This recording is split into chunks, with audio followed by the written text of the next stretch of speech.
Buenos días amigos y amigas, nos encontramos con el maestro Daniel Cunjama en el Instituto Nacional de Ciencias Penales, INACIPE. Buenos días maestro. Hola, ¿cómo estás? Maestro, queríamos que por favor nos aclare cuál es la diferencia entre readaptación social y reinserción social, una conversión que se hace a partir del 2008, ¿cierto? Sí, es cierto. Bueno, como nosotros sabemos, a partir del 2008 se crea el nuevo sistema de justicia penal, se modifican 10 artículos de la Constitución de los Estados Unidos mexicanos. Dentro de esas modificaciones se van haciendo ciertos cambios, en el 18 constitucional. Uno de los cambios más importantes es el cambiar el concepto de readaptación por el de reinserción social. El de readaptación social, pues lo que asume o lo que asumiría, digamos desde el punto de vista teórico práctico, es una concepción de las personas que han cometido una infracción denominada como delito. En un primer momento tiene que ver con una lógica médica, con una lógica de que vamos a tratar a la persona que ha cometido esta conducta como si fuera un enfermo, y como si fuera un enfermo, la cárcel sería su curación a través de lo que ellos le llaman la readaptación social y los elementos para la readaptación social, que prácticamente eran en ese momento el trabajo, la capacitación para el trabajo, era la educación y el deporte, me parece. Y ahora, con estas nuevas modificaciones, se cambia readaptación por reinserción social, quedan los mismos elementos, pero ahora se le añade la salud y la salud y el deporte. Entonces anteriormente era, ahorita lo explicamos bien, que eso no me acuerdo muy bien, pero entonces en este sentido, estas dos formas, digamos, de mirar a las personas que tienen una conducta delictiva es distinta. La primera es una lógica médica, la segunda ya es una lógica un poco más social, lo que implica entonces que la cárcel habilitaría a las personas que están dentro de ella con herramientas para poderlo vincular a la sociedad. Es decir, herramientas de tipo educación, de tipo deporte, de tipo médico, de tipo trabajo. Lo que nosotros miramos es que la prisión, estando dentro, digamos, de la prisión, hay una suerte de dinámica pues, que no permite precisamente estos elementos de reinserción social. Por un lado, porque te están privando de la libertad. Entonces, ¿cómo te van a enseñar a estar en libertad y estar en sociedad privándote de tu libertad? Cuando un filósofo francés a Piotr Proudhon le decían qué hacer para mejorar las cárceles, él decía, pues no hay nada más que hacer sino demolerlas. La cárcel mata en el hombre lo que lo hace ser social, y me parece que es una postura bastante real. La prisión no anida otra cosa sino la violencia, la desconfianza, anida también una suerte como de corrupción, de una serie de vicios que no pueden hacer a los hombres malos, buenos, como pretende estas teorías de la red. Entonces, tanto la readaptación social como la reinserción social tienen una suerte de elementos que hacen imposible que una persona no vuelva a delinquir.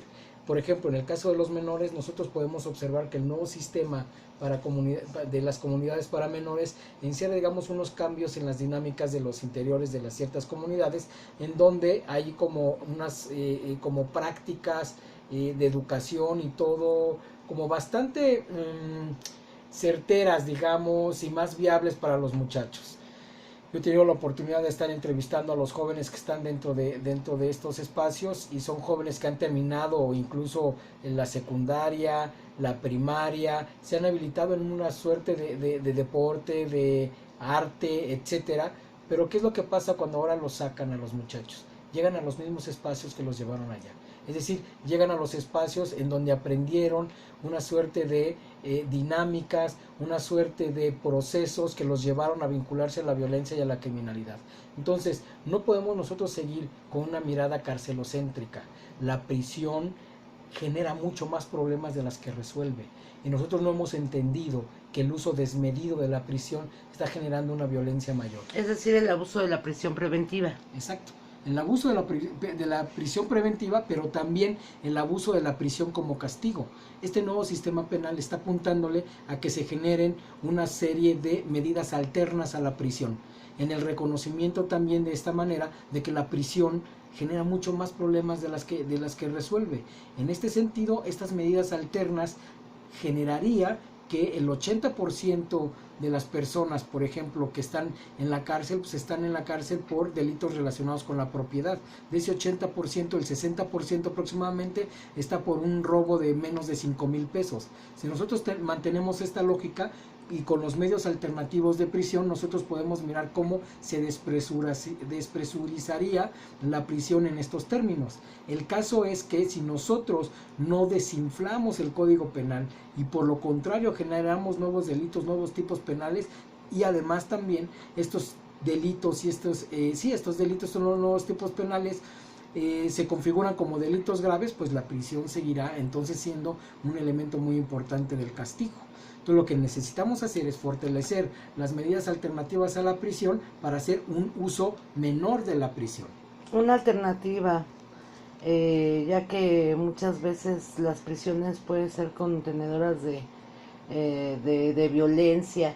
La educación, maestro, dentro de la prisión, decía Platón, que la educación hace a los hombres malos, los hace buenos, y a los buenos los hace mejores.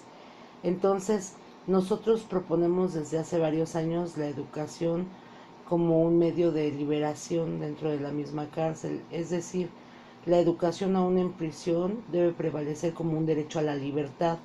¿Por qué? Porque en muchos casos tenemos sentencias que exceden hasta los 750 años, los 1000 años. Y tenemos que tener presente que las prisiones o las cárceles no son de ninguna manera bodegas de seres humanos, ¿sí? Y que el impacto biopsicosocial que ejerce la cárcel sobre esas personas pues también influye, porque lejos de readaptarlos, los desadapta precisamente de la sociedad, y no van a la cárcel a reinsertarse, o quizás se van a reinsertar a una nueva sociedad que es la sociedad de las personas privadas de la libertad. Pero en efecto, sabemos que no existen las condiciones sociales, las condiciones dentro de la cárcel como para que se lleve a cabo pues el objeto o el objetivo de reinserción social. El tema de las prisiones es un tema bastante complejo. Yo estoy de acuerdo en la parte de la educación, por supuesto, la educación, la lectura, el aprendizaje, pues nos genera, digamos, una libertad mental, una libertad de espíritu. Decía Martin Luther King, podrás encerrar mi cuerpo, podrás encerrar mis manos, pero jamás podrás encerrar mi mente, jamás podrás encerrar mi imaginación. Y eso es cierto, de alguna manera el cerebro, el pensamiento, el espíritu no podrá ser encerrado. Pero lo que es un hecho es que el uso desmedido de la cárcel no puede ni dar otra cosa que problemas. Si en la cárcel entonces aprendes este tipo de circunstancias de violencia, de corrupción, de desconfianza, pues cuando salgas entonces a la calle, lo único que vas a hacer es reproducir esa esa desconfianza, esa violencia, esa corrupción que fuiste a aprender en la cárcel. Perdón, adelante, maestro. No, muchos, por ejemplo, de los muchachos que llegan recién a la prisión, por algún tipo de delito menor, que se hayan robado, pues no sé, un celular, qué sé yo, que inician, digamos, en estas actividades ilegales, lo meten a la prisión, y bueno, la prisión les hace saber que el mundo es mucho más complicado, y la prisión les hace saber que solamente a través de la violencia van a poder vivir ellos allá, van a poder solamente saber que a través de pelearse, que a través de la violencia van a poderse buscar seguridad y encontrar un lugar dentro de la prisión, y también van a saber que con dinero van a poder hacer todo, que con dinero no van a poder comer rancho, que con dinero no les van a golpear, que con dinero van a buscar una estancia mejor. Todos esos vicios que encierra la prisión no puede ser otra cosa más que hacer peor las condiciones de los muchachos que llegan allá. Entonces, por eso el tema de la cárcel hay que tomarlo como con mucho cuidado, y nosotros en nuestra sociedad debemos de salir de esa visión carcelocéntrica. Lamentablemente vivimos en una sociedad muy lastimada socialmente, vivimos en una sociedad resentida, y cuando una persona tiene la desfortuna de ser víctima de un delito, lo que quiere es castigar a esa persona. De tal manera que si le robaron el celular y que con estos medios alternativos se puede reparar el daño, es decir, que la persona que le robó ese celular se lo reponga, se lo pague, se lo devuelva, pues las personas no lo quieren así. Las personas lo que quieren es que se vayan a la cárcel, dicen que se pudran en la cárcel. ¿Por qué? Porque están resentidos.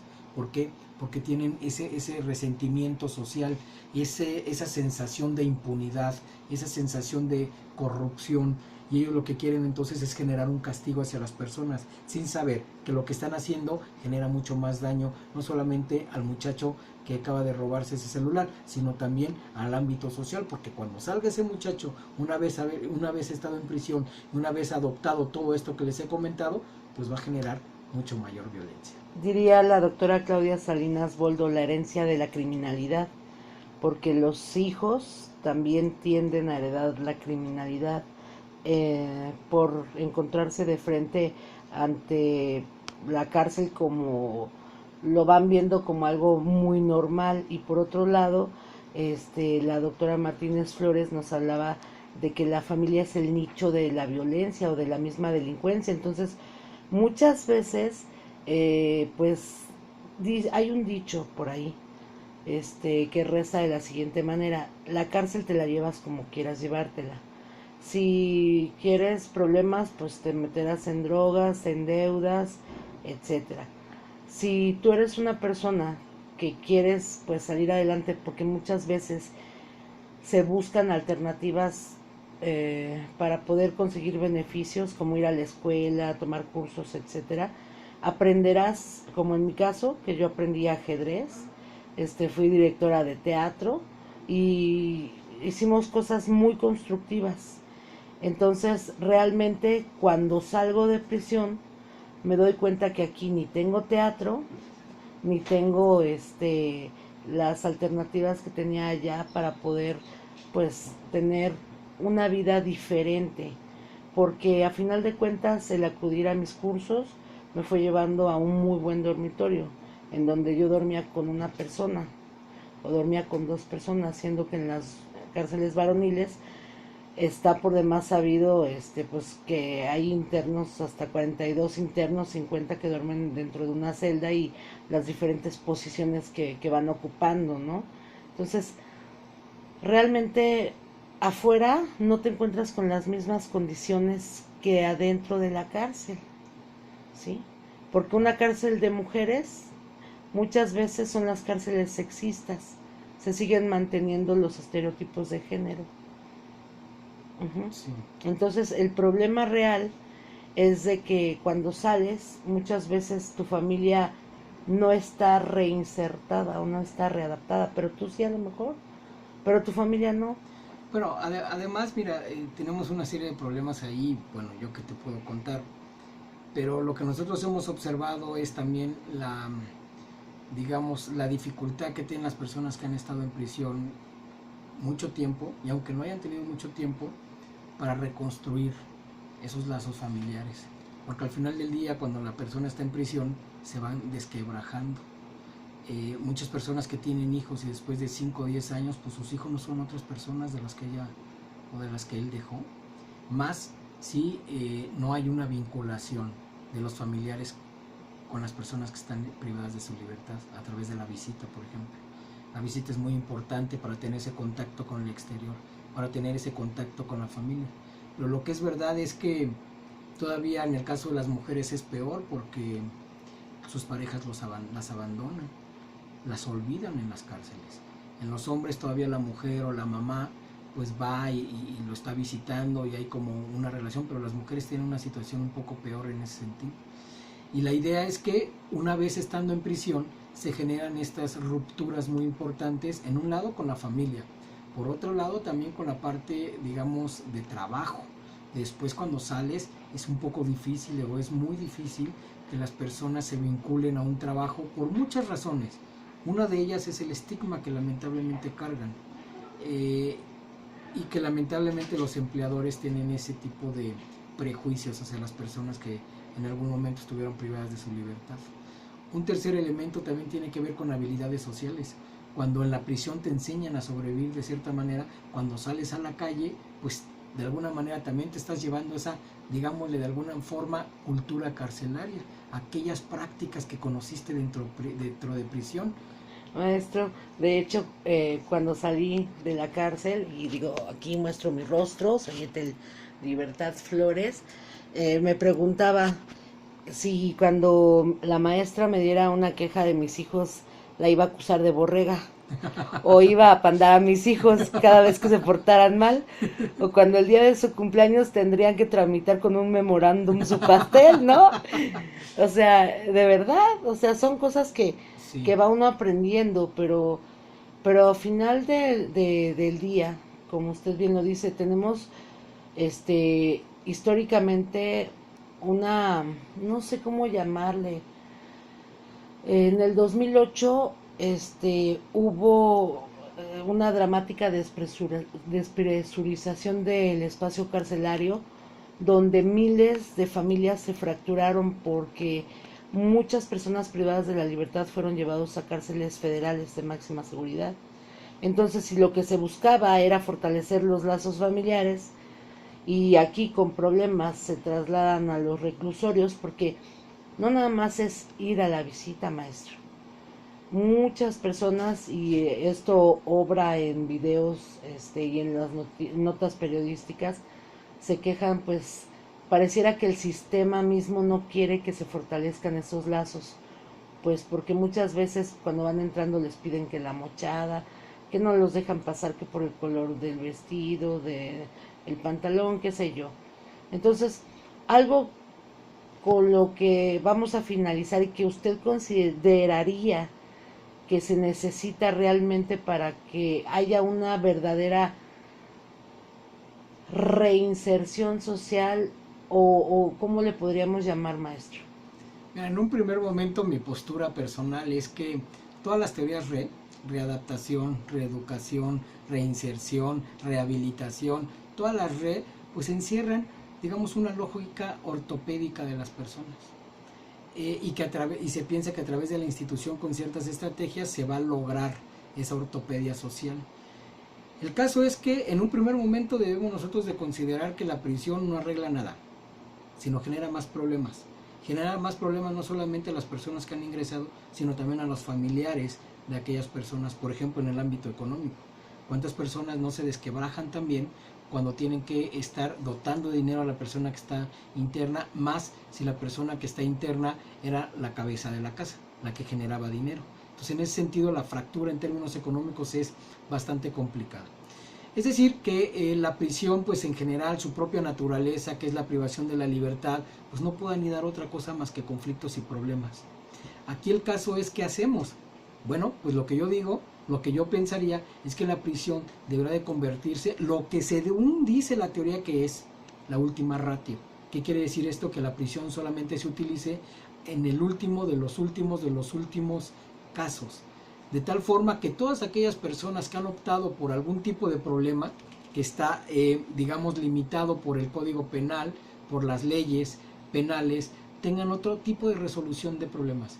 El primer punto tendría que ser la reparación del daño, pero en el caso que no se pueda la reparación del daño, tenemos otro tipo de estrategias, como por ejemplo trabajo comunitario, como por ejemplo incluso penas pecuniarias, como por ejemplo una suerte de vinculaciones, digamos, institución, sociedad, que tenga el trabajo comunitario como primer ámbito. Es decir, generar estrategias, generar alternativas a la prisión. Eso es por un lado. Pero por otro lado, ¿qué estamos haciendo para que las personas no hagan ese tipo de conductas delictivas? Eso es algo muy importante. Y eso nos lleva a reflexionar a la parte de la prevención.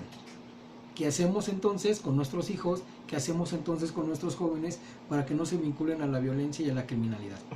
Y ese es un punto muy importante. Entonces nosotros podríamos mirarlo en tres momentos. Por un lado, la prevención, es decir, todo aquello que constituye un factor de riesgo, como las cuestiones económicas, sociales, políticas, de deserción escolar, etcétera, todo lo que ya sabemos, pues tratar de amortiguarlo, y que esto solamente se puede hacer a través de una visión de Estado, no con un proyecto, sino con una visión de Estado, una prevención del delito que precisamente disminuye esos factores de riesgo. Bueno, cuando la persona entonces no fue persuadida dentro de esos esquemas de prevención del delito y optó por hacer una conducta prohibida por el Código Penal, bueno, entonces necesitamos que haya alternativas a la prisión, que haya alternativas, medios alternos, en términos de trabajo comunitario, reparación del daño, penas pecuniarias, etcétera, para que entonces no se aloje a la prisión y esa persona que inicialmente comenzó con estas